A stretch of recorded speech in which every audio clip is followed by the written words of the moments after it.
School ആദ്യം അറിഞ്ഞ സാറാണ്, അധ്യാപകനാണ്.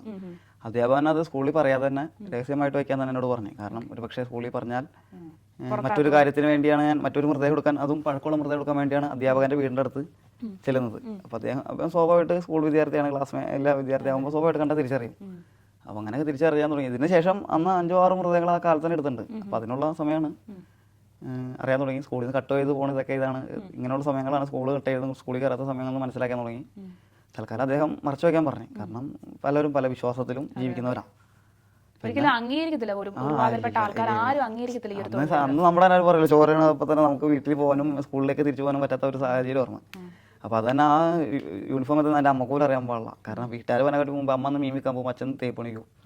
വീട്ടുകാർ വനക്കാട്ടി മുമ്പ് നമ്മളെന്തെങ്കിലും വലിയ അതില്ല. അപ്പോൾ അന്ന് അത് കുഴിച്ചിട്ട് ഞാൻ കത്തിച്ചിട്ട് കുഴിച്ചിട്ട് എനിക്കറിയില്ല. അപ്പം യൂണിഫോം എന്തായാലും എനിക്ക് അന്നും ഈ സാർമാരാണെങ്കിലും പിന്നെ അവിടെ അമ്മ മീമിക്കാൻ വേണ്ടി നിന്നൊക്കെ ദാനം കിട്ടിയതുകൊണ്ട് 3-4 യൂണിഫോമൊക്കെ ഉണ്ടായതുകൊണ്ടും പഴക്കമുള്ളതും പഴകിയതും നമുക്ക് കളയാറില്ല. അപ്പം നമുക്ക് ഈ കാറിൻ്റെ അടി വെട്ടി നമ്മളിട്ട് ഓർമ്മ. അപ്പോൾ ആ കാലത്താകുമ്പോൾ ഇതിനൊന്നും കണക്ക് വരെ നോക്കല്ല. പിന്നെ ചില നമ്മളതിനെ എല്ലാം കഴുകണതുകൊണ്ടും പിന്നെ വലിയ പ്രശ്നമൊന്നുമില്ല, അത് ആരും അറിയാണ്ട് പോയി.